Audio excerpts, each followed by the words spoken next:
In today's podcast, we'll be talking with Dizzy Maggs, an existential coach to creative men. We'll be exploring how her philosophies and experiences come together to inform her work. We'll also be looking at the relationship between the inner self and the outer world.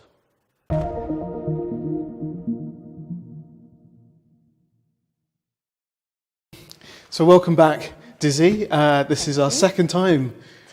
Take two. We had a few technical issues at that time around, but it's great to have you back. It's great to be here. So I suppose it'd be really great to sort of start at the beginning and explore what brought you to coaching in the first place.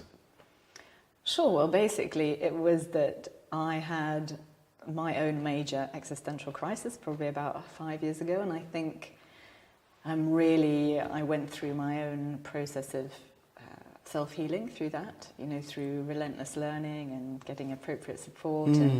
And I think I became someone who was very knowledgeable about that, about that process, and wanted to share that with other people.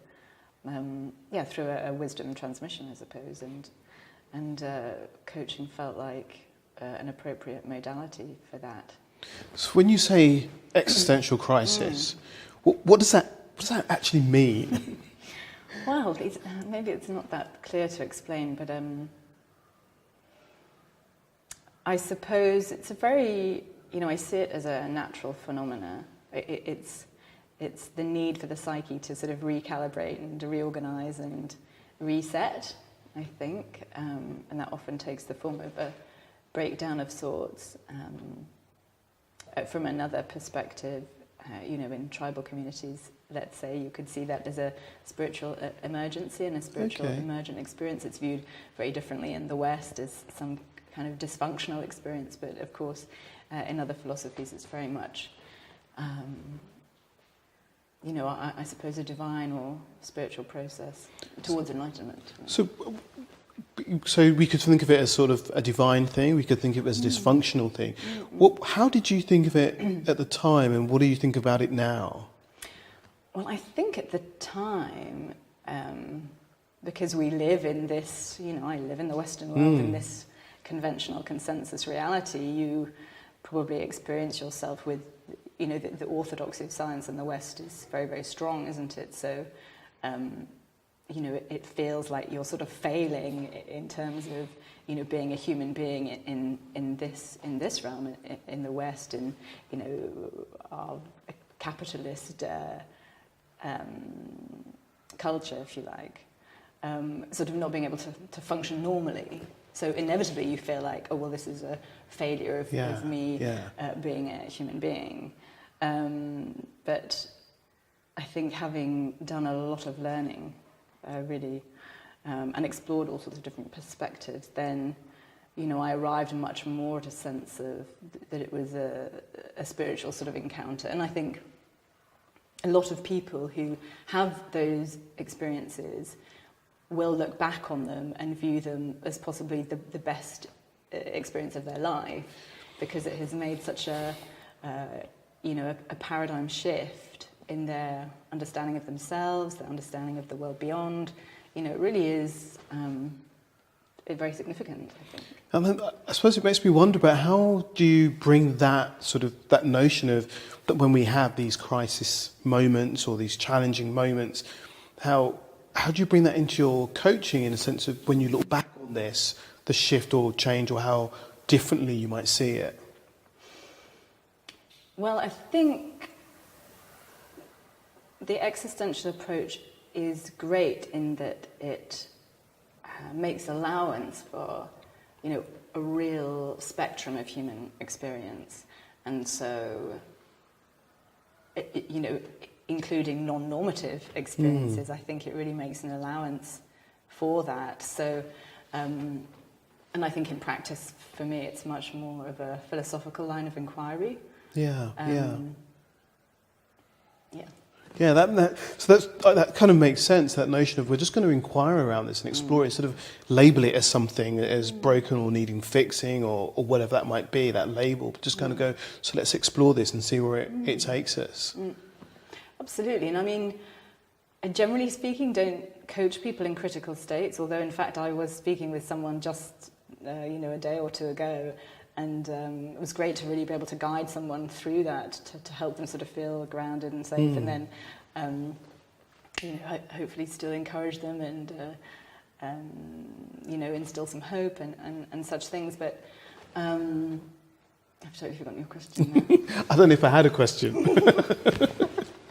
But it's interesting you're saying that you don't coach people in those critical states. But I suppose my thought was about having gone through that experience.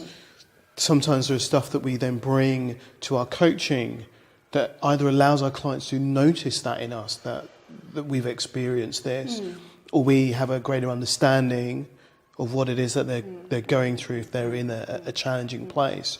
I recognise that some people come to coaching when they're sort of going, this was my life and now I don't want that to be my life, or my life has stopped being what it was and I don't know what to do next.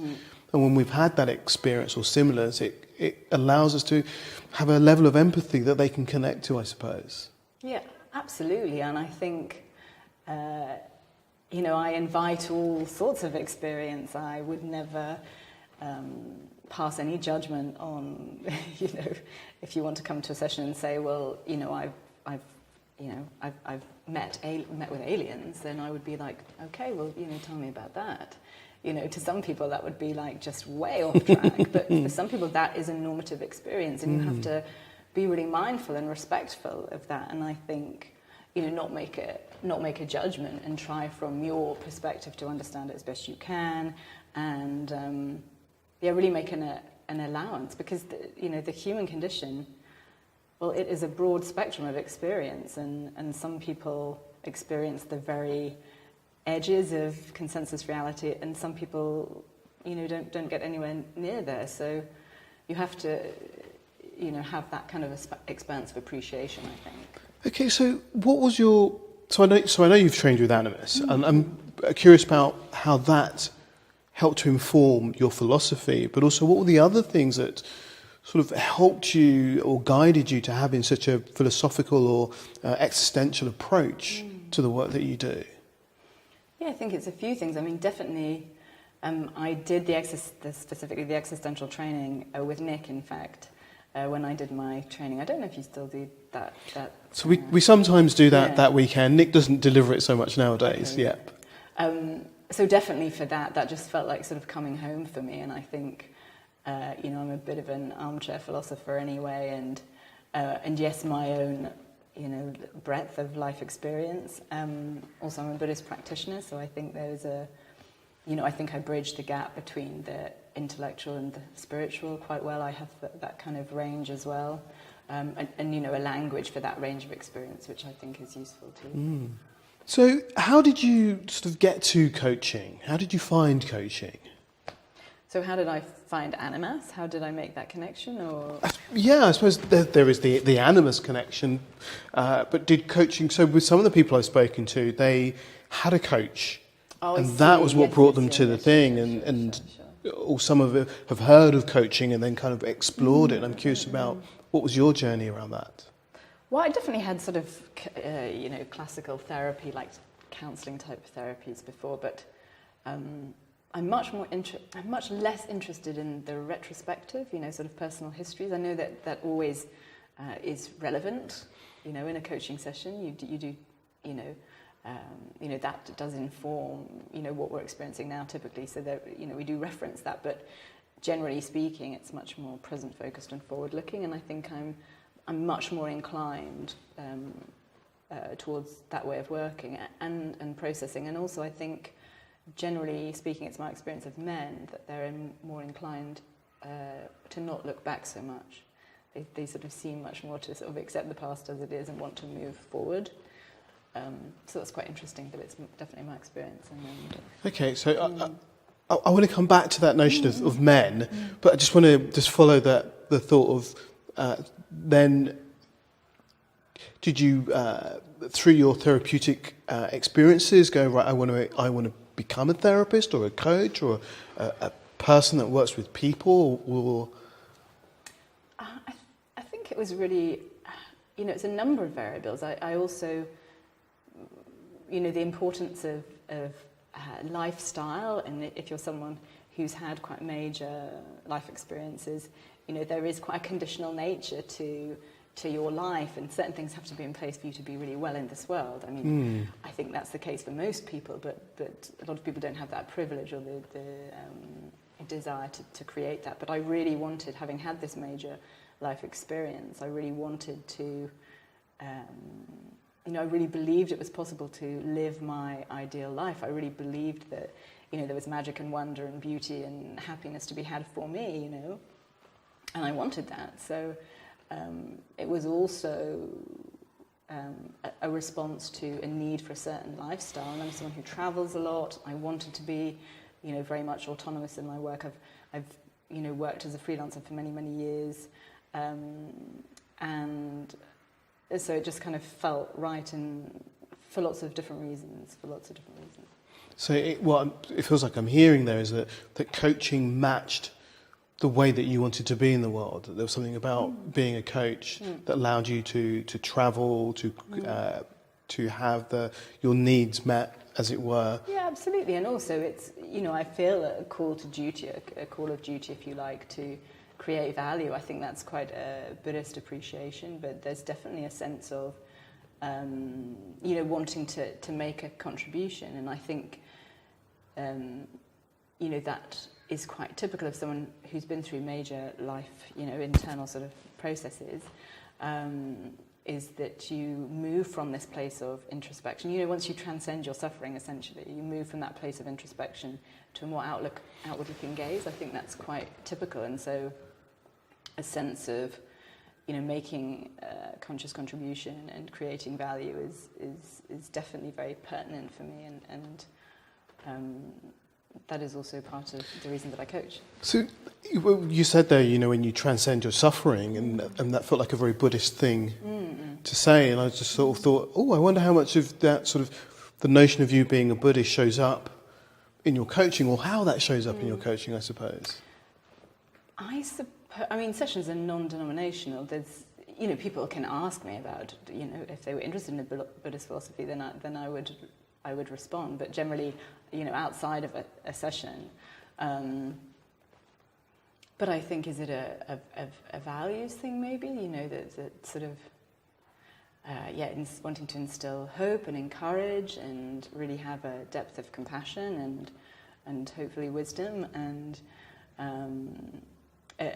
very much, and this is very existential too, which is why sort of Buddhism and existentialism works well for me. Maybe that's quite a unique combination, perhaps not, but that personal responsibility is such a massive factor in both Buddhist philosophy and in existentialism. The power absolutely exists within you. There's no God or deity. There's nothing beyond, essentially. It is you that is the determinant of one's own life, how you experience it, how you define it. That's all you. That's really interesting to hear how those things sort of fit together, and around that sort of person-centered way of thinking, that the client is in control of their own life, and the client is in control of the choices and the decisions that they make. And as a coach, you create the space where they can reflect on those choices, decisions, those values, those beliefs that sit behind what they want to do, or what's stopping them from doing that. So I'm sort of, it's making my brain kind of buzz and tingle and kind of go, okay, so there are some beautiful lines being drawn together. Something just mentioning person-centered, there's a great little excerpt of Carl Rogers I was reading the other day, in that wonderful book, I don't know if you read it, On Becoming a Person, and he says that the task of psychotherapy is the task of dealing with a failure in communication. And I think, very much what we're doing as coaches is recovering that. It's about the internal system of communication, and also how we communicate in the world. I think there's something very significant in that. Definitely healing people is about, clearing this interference that we have, and really recovering that sense that we're able to communicate well with, that we have that unity of self, and that we can unite with other, that's a reality and that possibility. It's really interesting having this conversation with you, and that sort of the breadth that you take on as a coach, and talking about healing, whilst also talking about having making your own choices and supplying hope and possibility. I recognise that some coaches would see that as not coaching. Quite possibly. I suppose for me, it's about, I typically coach creative men. That's my niche, if you like, and I think for creative people, what they like to do is explore. They appreciate something that's very exploratory and free-flowing, and that's not limiting. I think if you try and coach me as a creative person, in a formatted or formulaic way, well, that just really doesn't work. I really switch off quite immediately to that.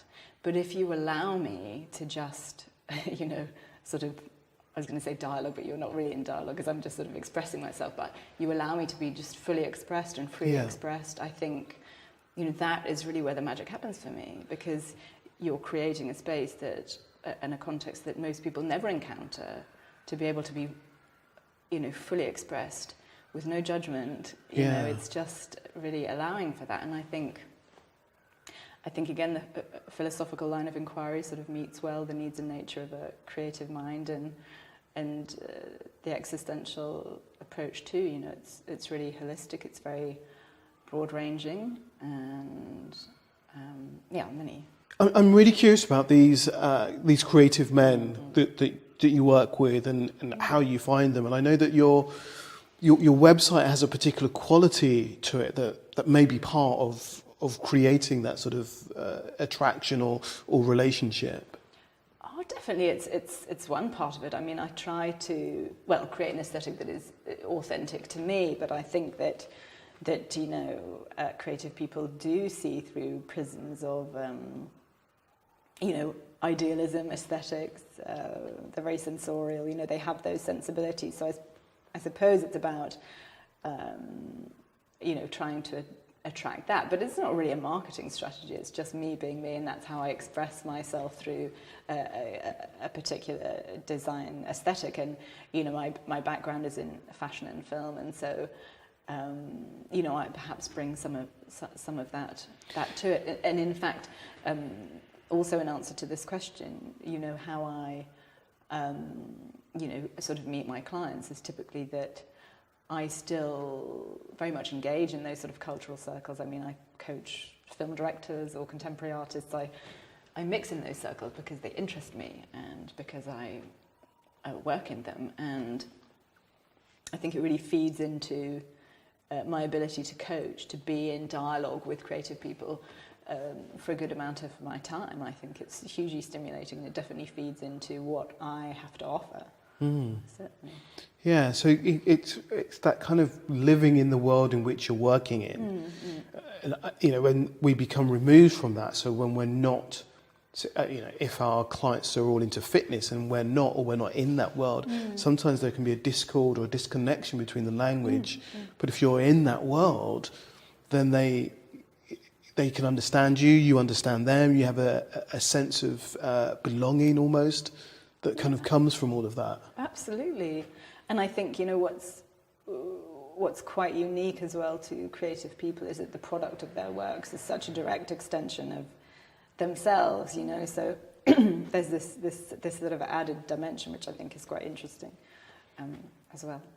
So how does that show up for you, that notion of, as a creative, your work is also sort of an extension of you? As a creative, the work that you do as a coach, how does that feel in terms of an extension of you? Well, yes, because I think I've always been that person. So it's almost a second nature to me to coach people, directly or indirectly.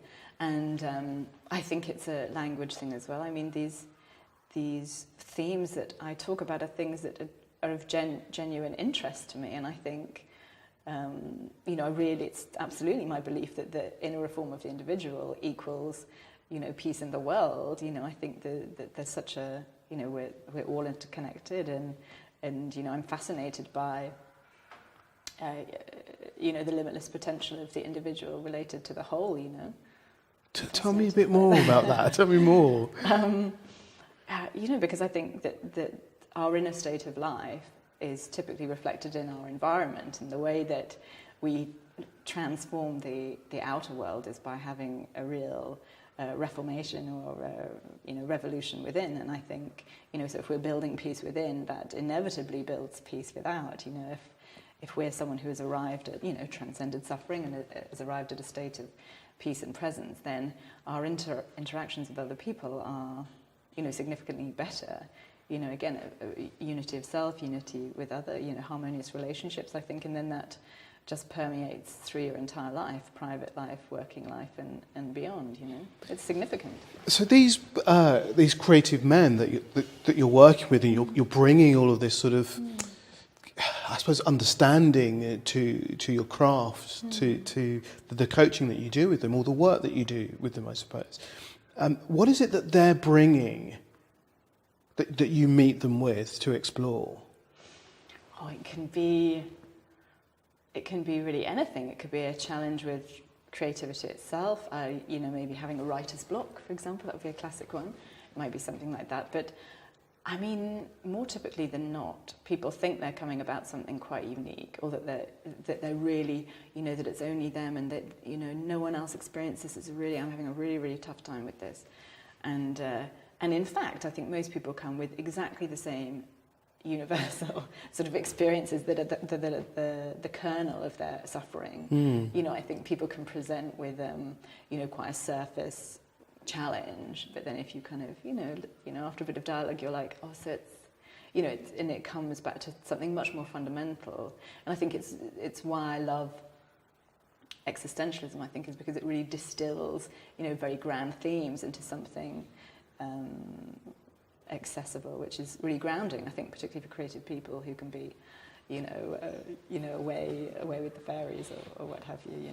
Yeah, it's always really interesting how I suppose as humans we think that we are having a very individual experience, and although we are, often the challenges that we're having, when we kind of drill down, there are universal challenges. We're all wrestling with those things, but we just feel that we're doing it on our own.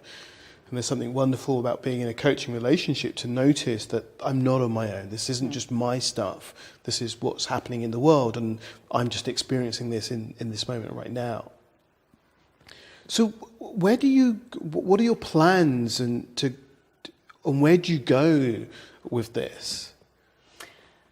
Well, I guess, in some sense I've got no idea, because you don't know what the future holds, but I'm getting quite interested in teal organisations. Do you know about teal organisations? Tell me a bit more about that. It comes from Abraham Maslow's hierarchy of needs, and the teal strata is about, and particularly referencing business, it's about purpose-driven business, considering that humanitarian approaches to business, essentially. And they're generally self-organising.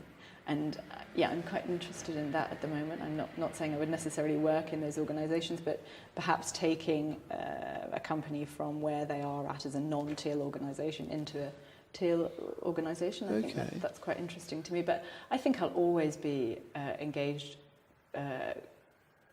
in creative industries. I'm penciled as a creative director for a film next year, and still work in high fashion. I'll probably continue to do that for some time, just because I love being in those environments too, and I think it all feeds into my coaching. But and I think there is just no end to my fascination with the human condition. I don't think that will ever change. The meeting of minds is just my absolute favourite encounter. And each is novel, and I think even if you're coaching someone weekly over a protracted space of time, each encounter we have within that can be completely sort of remote and different from the last. And I really, I love that sort of novelty. I think I'm someone who needs a high level of stimulation. I get bored quite quickly, and I think generally with people there's always something more, or another layer or dimension, and I think that's just fascinating. It's really interesting. So sometimes when I'm working with coaches, especially new coaches, who have this thing of, so I did this with my client in that session, so what do we do next? And have this idea that there is going to be this steady progression, and sometimes we have these conversations where that may never happen. You know, what our client's working on now,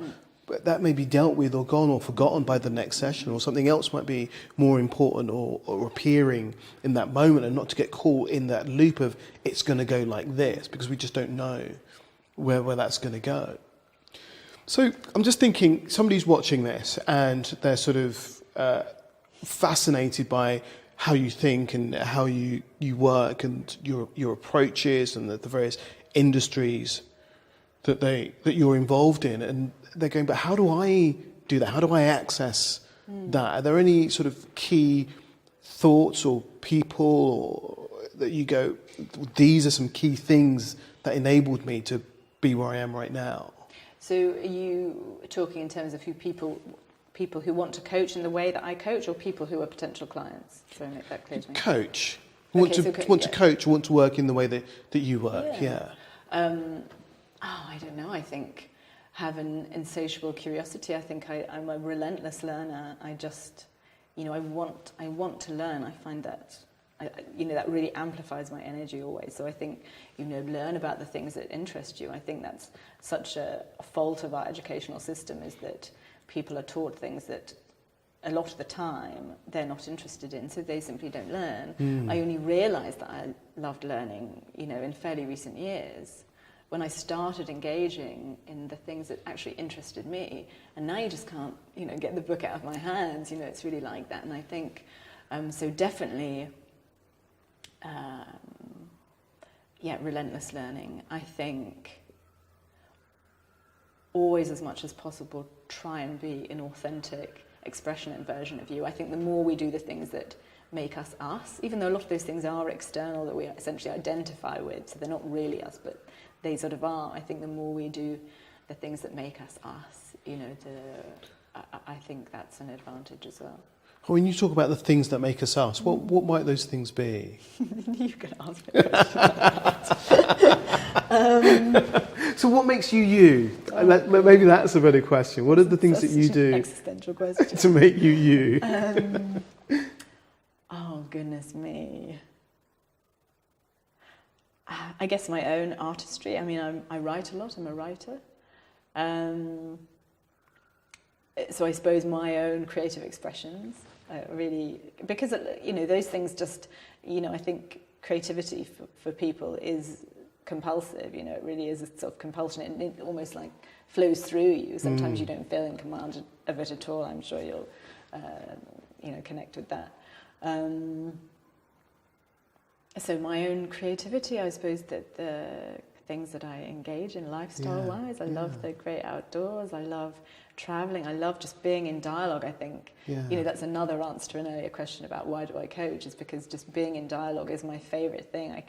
I just want to be in dialogue, and because it's such a transmission of, learning and teaching, again, this is this opportunity to learn more, it's a great opportunity. What makes me me? I think one of the other things another day. that makes you you is that richness of experience, I think. Of course it is, Rob, and you can never, you can't dismiss it or delete that, despite the fact that it's largely history. I mean, I'm also someone who lost a parent when she was in her teens. I've had a lot of challenging life experiences that I've moved through and hopefully learned a lot through, and those things, of course, inevitably they change you, and so I definitely have some good strategy. I'm definitely selling that, a good strategy for recovery. I hope that I'm at some point a shining example of the power of a desire to come to thrive, and that inspire people to persevere. I think sometimes we can feel so defeated, but you really have to persevere. You really have to persevere in life and surround yourself by great people. An answer to that earlier question about how do you get where you are? I think surround yourself with people who inspire you, who you can learn from, but also who amplify you. With certain people, you have this amazing energetic experience, and I think the more you can be in those environments, the better it is for you. Brilliant. That's great. I think there's some real sort of nuggets there about how do you be you, how do you be your authentic you, and in order to move forward and be a great coach. And I sort of think part of that being a great coach is having great learning, and so that desire to learn, I think, is such an important thing, that we don't stop learning. We've got to keep learning and exploring and expanding our mind and our vision. I definitely think that's creative people are like that. They sort of like to almost exist at the very edge of consensus reality, just because that they have this insatiable curiosity. They have this need for the new. That they're at what I refer to as the chaos point. Of the new. That's where innovation happens. That I'm so frustrated how we. How the arts and humanities, particularly in education, are being so diminished, because, it just seems laughable when you think about how, all culture, music, art, architecture, that is all a product of the creative mind and innovation, and, creative people are progressive and visionary and pioneering, and that we dismiss those. Well, of course, it's because, presumably, without being too political, that, it encourages independent thought. But who doesn't love culture? I mean, I think we need that to, it's just so essential to me. So when you think about your coaching and your experiences and the way that you work, how do you sort of see that as sort of coming into the world and having an impact on the world? I definitely feel very strongly about creating a sustainable future, if you like. I have little people in my life, and I want them to have a wonderful experience of the world and the planet and their entire lives.